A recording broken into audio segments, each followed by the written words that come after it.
So hello guys, welcome back to my YouTube channel the red eye. इस वाले channel पर हम बेटा क्या करने वाले हैं, जो 10th क्लास है इसका भाई जो चैप्टर जो है नंबर फर्स्ट जो है आपका एसएसटी का, जिसका नाम है क्या, जिसका नाम है भाई आप लोगों का विकास है। इस चैप्टर का नाम क्लियर है बेटा। अर्थशास्त्र की जो आपकी एसएसटी के अंदर भाई 4 बुकें होती है, तो उसमें से एक बुक जो है वो अर्थशास्त्र की है। कौन सी वाली? अर्थशास्त्र वाली। तो ये जो अर्थशास्त्र की ये जो बुक है, इसी में बेटा क्या है कि एक फर्स्ट चैप्टर है जिसका नाम है विकास। तो इसी वाले चैप्टर के आज हम भाई क्या करने वाले हैं, एक्सप्लेनेशन जो है वो नोट्स के साथ में आप लोगों को समझाने वाले हैं। क्लियर? तो चलिए भाई आप लोगों का ज्यादा टाइम वेस्ट नहीं करते हैं, डायरेक्टली अपने इस चैप्टर की तरफ को बढ़ते हैं। तो देखिए भाई क्या बताया गया, और मेरा नाम है सनी सर। अगर आप मेरे इस चैनल पर नए हो तो मेरे चैनल को कर लीजिए सब्सक्राइब। चलिए भाई शुरू करते हैं। तो देखो भाई सबसे पहले हम जानते हैं विकास। विकास का अर्थ क्या होता है? विकास, देखो भाई हर किसी के लिए विकास का अर्थ जो होता है भाई वो अलग अलग होता है ना। लेकिन विकास का सही मायने में अर्थ क्या होता है, तो इसकी कोई कंफर्म डेफिनेशन नहीं है, ठीक है, लेकिन लगभग में है। जैसे कि स्वास्थ्य, शिक्षा, है ना भाई। क्या? स्वास्थ्य और शिक्षा जैसे लोगों के जीवन में सुधार और साथ ही साथ अर्थव्यवस्था में वृद्धि होना ही विकास कहलाता है। क्लियर? यानी कि टोटल मिलाकर के कहें कि विकास का जो सही जो अर्थ होता है वो क्या होता है, वो ये होता है कि भाई अगर लोगों के शिक्षा और लोगों के स्वास्थ्य और अर्थव्यवस्था यानी रुपए पैसे में अगर सुधार हो रहा है, तो सही मायने में वो उसके लिए क्या कहलाएगा? विकास कहलाएगा। क्लियर हो गया? हाँ जी, क्लियर हो गया। तो अब देखिए और क्या है कि भाई विकास जो होता है ये विभिन्न श्रेणी के लोगों के लिए विकास का अलग अलग अर्थ होता है। किस तरीके से? यानी कि भाई विभिन्न श्रेणी है, श्रेणी यानी कि कई लोग हैं या कई प्रकार के लोग हैं या समूह है। जैसे कि कुछ गांव में रहने वाले होते हैं, तो कुछ शहर में रहने वाले होते हैं।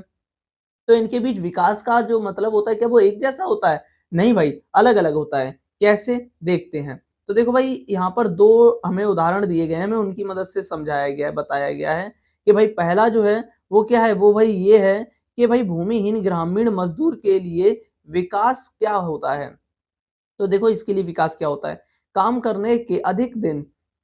भाई ये जो मजदूर है ये क्या सोचेगा कि यार मुझे काम करने के लिए जो दिन है वो ज्यादा से ज्यादा मिले, तो ये मानेगा हाँ भाई मेरे लिए विकास हुआ है।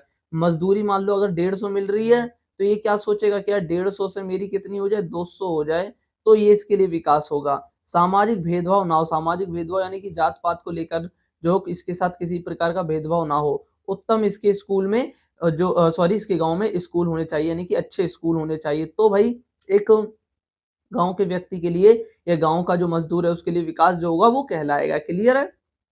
अब वहीं शहर के अमीर परिवारों की एक जो है लड़की है, उसके लिए विकास जो है वो क्या होगा?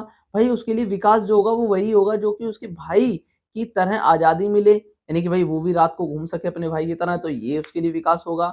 अपने परिवार में जो भी फैसले हों, उन फैसलों में उससे भी पूछा जाए, उसका भी अधिकार मिले उसको, है ना? उत्तम शिक्षा भी प्राप्त कर सके, यानी अच्छी शिक्षा प्राप्त कर सके, अपने भाई की ही तरह विदेश में जाकर के पढ़ाई कर सके। तो ये जो होगा इसके लिए क्या कहलाएगा? विकास कहलाएगा। क्लियर है बेटा? हाँ जी, बिल्कुल क्लियर है। तो देखिए अब आगे की तरफ को बढ़ते हैं। अब देखिए और क्या बताया गया है। अब देखिए अगला जो टॉपिक है वो ये है कि प्रति व्यक्ति आय जो है इसका मतलब क्या है। अब इसका मतलब समझते हैं कि भाई किसका मतलब समझते हैं कि प्रति व्यक्ति आय जो होता है असल में ये है क्या। ठीक है भाई, तो अब हम क्या करने वाले हैं, इसी को समझने वाले हैं। तो देखिए किस तरीके से। तो देखो भाई देश की आय को कुल जनसंख्या से भाग देने या देकर जो निकाली जाती है उसी को प्रति व्यक्ति या औसत जो होती है आय को हम प्रति व्यक्ति आय कहते हैं। मान लो भाई ये टोटल हमारा जो पूरा का पूरा जो देश है, ठीक, मान लो हमारे टोटल जो देश है पूरा का पूरा, उसमें हमारी आबादी कितनी है, पूरे पूरे देश की जो कुल आबादी। देखो इसने क्या कहा है, अभी एक बार इसको सही से समझिए। देखो इसने क्या कहा है, इसने ये कहा है कि देश की कुल आय, कुल आय कितनी है, मान लो भाई हमारे देश की कुल आय जो है वो 20 है। कितनी है? 20 मान लो। और कुल आय को जनसंख्या से भाग दे दो, और हमारे देश की जनसंख्या कितनी है, हमारे देश की जनसंख्या है मान लो भाई 5। ठीक, तो हम क्या करेंगे, इनका भाग दे देंगे। तो 20 इंटू सॉरी डिवाइड बाय 5। अब 5 चौक 20 कट गया। तो भाई इस तरीके से नहीं, एक व्यक्ति कितने रुपए कमाता है, 4 रुपए कमाता है। तो इस तरीके से जो होगा प्रति व्यक्ति आय जो है वो निकाली जाती है। तो यही बता रहा है। क्लियर है? अब देखिए भाई क्या है कि शिशु मृत्यु दर क्या कहलाता है। शिशु मृत्यु दर का मतलब क्या होता है, तो देखिए इसका मतलब समझते हैं। किसी भी वर्ष में पैदा हुए 1000 जीवित बच्चों में से 1 वर्ष की आयु से पहले मर जाने वाले बच्चों का जो अनुपात जो होता है, इसी को शिक्षा या शिशु मृत्यु दर जो होता है वो कहा जाता है।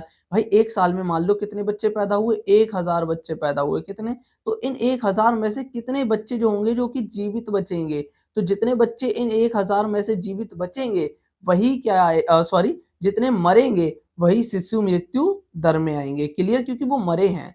क्लियर है। अब देखिए भाई 3 सूचकांक बताए गए हैं जिनसे हमें ये पता लगता है कि हाँ भाई इस व्यक्ति का विकास हुआ है। तो देखो भाई अगर ये 3 चीजें सभी के पास हैं तो हम कहेंगे कि हाँ भाई इसका विकास हुआ है। पहला स्वास्थ्य, शिक्षा, प्रति व्यक्ति आय। तो ये चीजें जिसके पास भी होती हैं हम मानते हैं हाँ भाई उसका जो है विकास हुआ है। क्लियर, तो ये सूचना है, ये बताती है हमें हाँ भाई इस व्यक्ति का विकास हो गया है। ठीक, अब देखिए और क्या है कि सतत पोषणीय विकास। ये विकास करने का एक ऐसा तरीका होता है ना, जिसमें हम बिना विकास तो करेंगे लेकिन पर्यावरण को नुकसान नहीं पहुंचाते। देखो कैसे, यह पर्यावरण में बाधा के बिना ही यानी पर्यावरण को नुकसान पहुंचाए बिना ही विकास करने का तरीका है। यह भविष्य की पीढ़ी की जरूरतों को समझते हुए जो है वो बिना किसी वर्तमान की जरूरतों को संतुष्ट करने की प्रक्रिया है। यानी कि भाई ये क्या करता है, ये चीजों को बचाने का काम करता है जिससे कि क्या हो सके, हमारे बाद हमारी आने वाली जो पीढ़ी होगी वो भी इस चीज़ों को देख सकेगी, जो भी संसाधन है उन्हें देख सकेगी। तो ये कुछ उस तरीके से ही काम करता है। क्लियर है? अब देखिए अगला जो टॉपिक है वो क्या है? यह आवश्यक नहीं है कि पैसा सभी चीज़ों को और सेवाओं को खरीद सकता है ना भाई? उदाहरण देकर के बताओ। भाई आपको पता होगा अभी वीडियो ट्रेंड में चलती रहती हैं आजकल कि भाई पैसा सब कुछ है, पैसा सब कुछ है। लेकिन रियलिटी में क्या वास्तव में पैसा सब कुछ है? नहीं। क्यों? क्योंकि पैसा जो होता है वो हमें कभी भी टेंशन फ्री वातावरण दे ही नहीं सकता। क्लियर? दूसरा, जो प्रदूषण मुक्त वातावरण होता है ये कभी हमें दे ही नहीं सकता। कौन? रुपया। ठीक है बेटा? तो कुछ इस तरीके से है। अब देखिए अगला जो है, अब इसको समझते हैं, ठीक है? और ये हमारा लास्ट है आज का, ठीक? अब देखिए भाई, उदाहरण के लिए महाराष्ट्र की प्रति व्यक्ति आय जो है, वो आय का मतलब यानी कि इसने बताया है कि कौन कितना रुपया कमाता है, लेकिन रियलिटी में रुपया ही सब कुछ नहीं होता। क्यों? देखो भाई, महाराष्ट्र आपको पता है कितना बड़ा राज्य है, लेकिन हम वहीं देखते हैं क्या?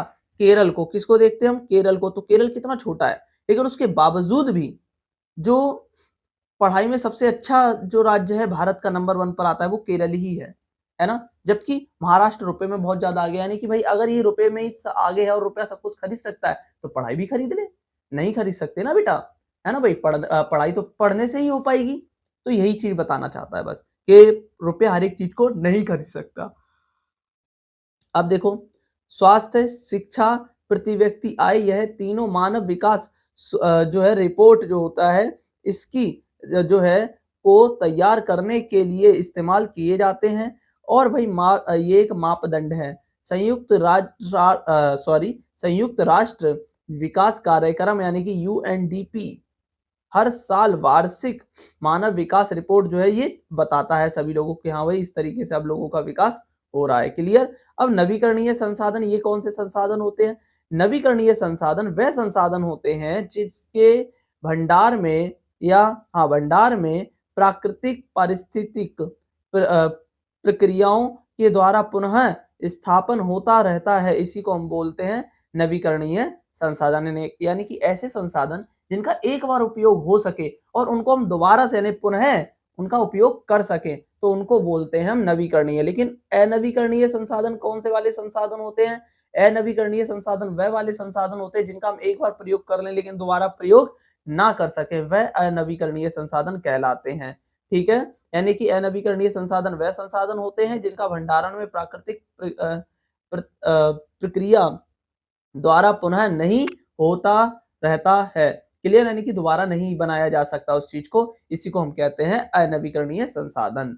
क्लियर है? तो हमारा यहाँ पर जो जो 10th क्लास है उसका ये जो चैप्टर है, ठीक है, विकास, ये हमारा यहाँ पर खत्म हो जाता है। अगर आप लोगों का फिर भी कोई डाउट रह गया हो तो कृपया कर कमेंट जरूर करें ताकि मैं क्या कर सकूं, आप लोगों का जल्द से जल्द उस पर जो है रिप्लाई जो है वो कर सकूं। मिलते हैं आप लोगों से अगली वीडियो में, तब तक के लिए जय श्री राम।